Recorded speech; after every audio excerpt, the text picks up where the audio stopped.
Okay, welcome back. Here we are, part two. The day is for June 9th, Kcpc Ventures 4, Unit 2. We are going to begin with the book on page 132. So we started reading the recipe that they had. Mother's Thanksgiving Pumpkin Pie. Ventures 2, recipe. Recipe card.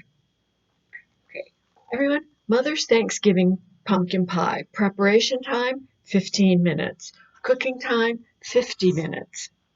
What are the ingredients? What does ingredients mean? Everything that you're going to put into something. All of the parts that you're going to put together to make the whole.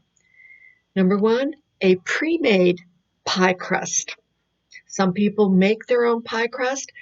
This particular recipe says you can use a pre-made pie crust. Notice there's a little dash. This is how they're spelling pre-made, P-R-E-M-A-D-E.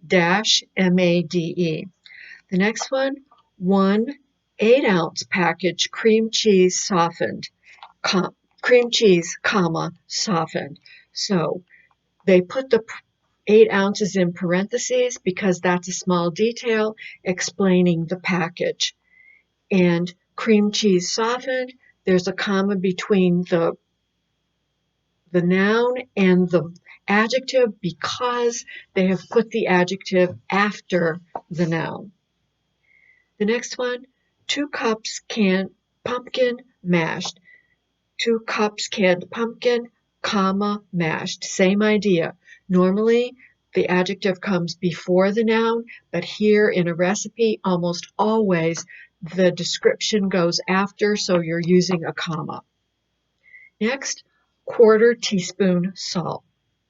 Many times, teaspoon is abbreviated. Anybody know what the abbreviation for a teaspoon is?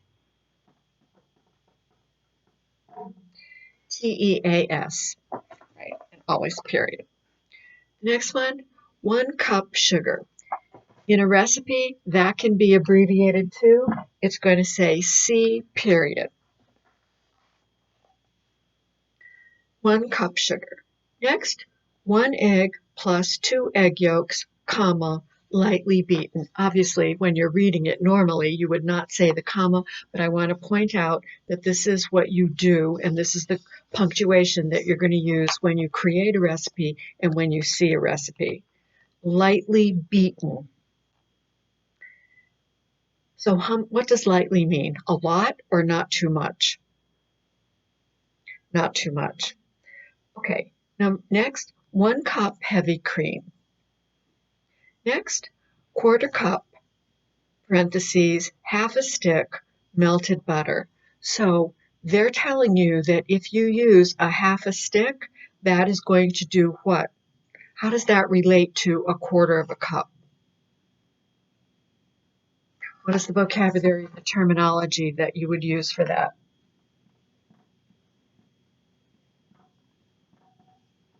So in English, that's going to be is equal to. What is it? Is equal to. So 1/4 a cup is equal to a 1/2 a stick of melted butter. So you have to prepare the melted butter. So how are you going to melt the butter? Okay, so what are the two ways? In the microwave or on the stove. Which way are you going to use? Me too, in the microwave. Next, 1 teaspoon vanilla extract. What is extract?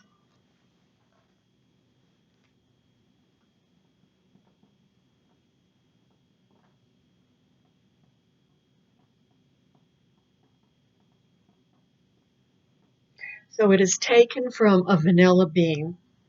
It is extracted from the vanilla bean and it is extremely concentrated. So that means it's extremely strong. There's also another way that people use vanilla. Does anyone know what that is?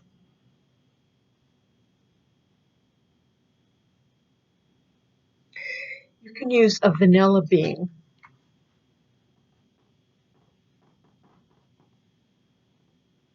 A vanilla bean comes in a little jar, long and skinny, and it has little tiny, tiny beans attached to it. And what you're going to do is scrape the beans off and place it in whatever it is that you're beating and cooking and it's called for. So you can either use the actual vanilla beans themselves that come in that little jar. Okay, that's the cover. Or you can buy a little bottle of vanilla extract. And what form does that take? I'm looking for vocabulary when I ask these extra questions. It's a liquid, so it comes in a liquid form. So the vanilla extract is a liquid, or you can use vanilla bean. Usually the recipe will tell you how many vanilla bean sticks, and if they don't, I think it's kind of hard to try to measure exactly how that would equal of a liquid form of vanilla extract. Okay, next, half a teaspoon ground cinnamon. Next, quarter teaspoon ground ginger, comma, optional. So what does optional mean? You can use it or not. If you like that taste, you can put it in and see how you like it. But if you don't like the taste of ginger, then you don't put that in. By the way, what category do these three things belong to? Vanilla extract, excuse me, not that one. Ground cinnamon, ground ginger. That's right. They're in the category of spices. Okay, let's read the rest of the recipe. This is the actual doing part. You prepare all of the ingredients, get them all set up, and then you're going to use them and put them together. So first, what do they want you to do? Preheat the oven to 350 degrees Fahrenheit. So what does preheat mean? It means that you want the oven hot when you put something into it. You do not want to put something into a cold oven and then put the oven on, because the temperature is going to be very different. It's going to affect what you're cooking in a very different way. All right, number two, so you're preheating the oven. While the oven is getting hot, what are you going to do? Number two, beat the softened cream cheese. So why did they say softened? And where would it be in order to be softened? Outside the refrigerator. So cream cheese is something you keep in the refrigerator. It could get a little hard, but they want you to use softened cream cheese. So what do you have to do beforehand?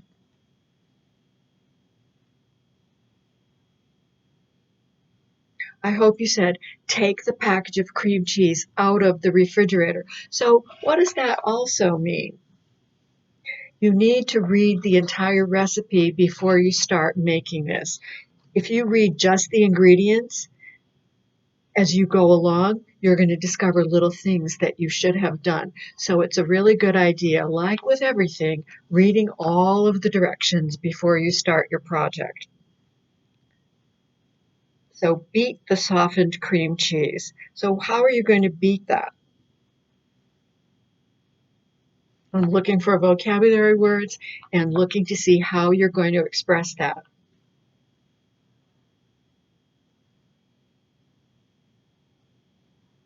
You can beat it in a mixer, or you can beat it by hand, right? You have usually in baking, you use a wooden spoon or a spatula to beat things and soften the cream cheese or butter or whatever it is that they're asking you to do. Okay, next, add the pumpkin and beat until blended. It says 2 cups of canned pumpkin mash. What else are you going to need in order to use the pumpkin from the can? Looking for vocabulary. That's right, you're going to need a can opener, right, to open the can.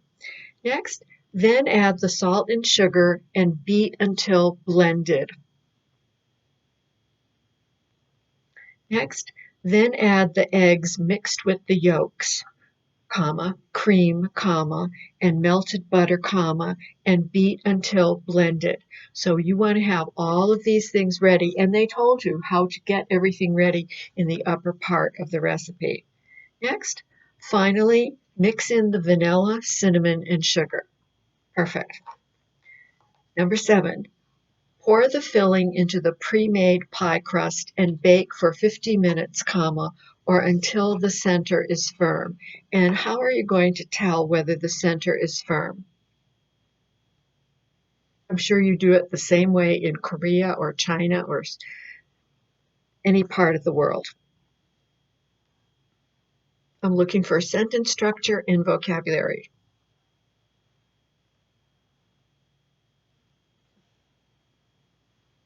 How many people said you're going to stick a knife down through the center?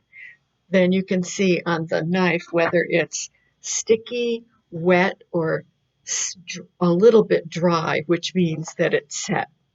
Okay, next, set the pie on a wire rack and cool until it is room temperature. Cut into slices and served with whipped cream or ice cream. So how many people have had pumpkin pie? Answer with a complete sentence, please. How many people have had pumpkin pie with whipped cream or ice cream? Use a complete sentence. Okay, so yes, I've had pumpkin pie with whipped cream and ice cream. So let's read the questions. Everyone, look at the recipe, fill in the answer. Number 1, which ingredient do you need 1 cup of? And the answer is sugar. The long answer is you need 1 cup of sugar. Number 2, what should you do after you blend the cream cheese and the pumpkin?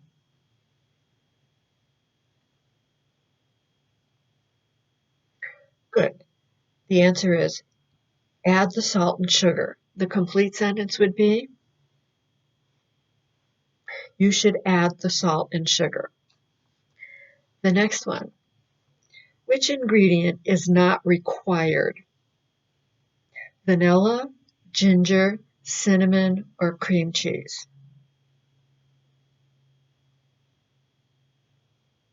That's right. Ginger is not required. And what word in the recipe tells you that? Complete sentence, please. The word optional tells you that it's not required. It is an option. Okay? Number 4, according to the recipe, which would be a good synonym for the word blended? Let's read them all. Cooked, beat, melted, mixed. Beat. That's right. It is beat. Let's read the last part of this page, please. Solve the problem. Give your opinion. Anna's class is having a potluck. Everyone is supposed to bring something. Her classmates are asking her to bring a dish from her country.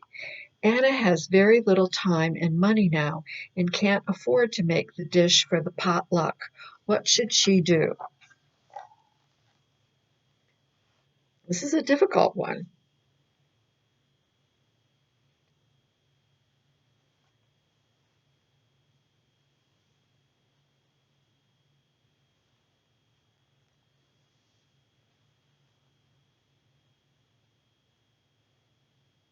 Okay, so the answer that I came up with was she should bring a piece of fruit, a small piece of fruit to share with everyone that comes from her country, right? So that shouldn't be too expensive, but she could cut it up and put it in small pieces and have everyone try to taste it. So what is an exotic fruit that might come from your country that other people may not have tried?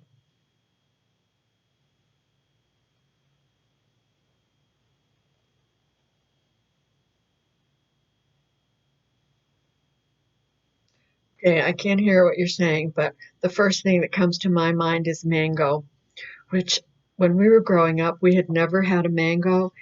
And the first time I tried it, I thought, I could not believe I have never had this fruit before, right? Because it was so delicious. All right, so there we go. We have finished page 132. And what I would like us to do is to now take out the workbook and go to page 120. It says scan the article, write the information, then listen and read. So at the bottom of the page, we're going to scan the article, but instead of scanning the article, we are actually going to read the article first and then do the rest of this in the next segment. It says parties for special times. Americans love to have parties to celebrate transitions in their lives. 3 common kinds of parties are the baby shower, the housewarming, and the retirement party. Notice how they separate all of those using a comma in addition to just before the word and. A baby shower is a party for a woman who is going to have her first baby. The guests are usually all the women friends of the new mother, and they come to her home and shower her with presents. And again, they have used parentheses to show what the word shower means. And what is that? Give her many different kinds of. These presents are things that the mother will need for her new baby, such as clothes and toys. If the friends want to buy a big present like a crib, a bed for a baby, they will all give some money and buy the present together. At a baby shower, there is a lot of food, and the women sometimes play games with subjects like baby names. Together, the women celebrate the mother and her baby. When people move into a new house or apartment, they often have a housewarming party for their family and friends. Sometimes the housewarming party is the first time that they cook for other people in their kitchen. The guests usually bring a housewarming present for the new home, like a vase or a set of glasses.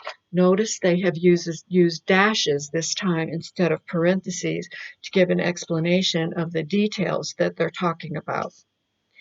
And they enjoy looking around the new house or apartment. Another special kind of party is for a retiree. What is this word? Retiree. Does it remind you of any other word? Yes, it would be retirement, or the verb retire, which is an older person who is going to stop working. Often, the person's co-workers throw a retirement party on his or her last day of work. After work, they have food and music. People make funny speeches and tell stories about the retiree. Sometimes they all give presents, Sometimes they give presents like a watch or photo of all the retiree's co-workers. Then the retiree's boss thanks him or her for the many years of hard work. All of these parties are fun, but they also have a serious significance. They help people mark the important changes in their lives. So, how many different kinds of parties did they talk about in this composition?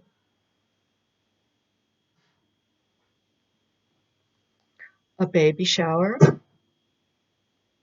a housewarming, and a retirement party. Okay, so what do you see in the picture here that makes for a very festive party? Right, so it is balloons. What do we call what is the vocabulary word that I'm looking for when we hold all maybe 7 or 8 balloons all together at one time? That's right, the expression is a bunch. It's going to be a bunch of balloons. Okay, that's it for this time. See you next time.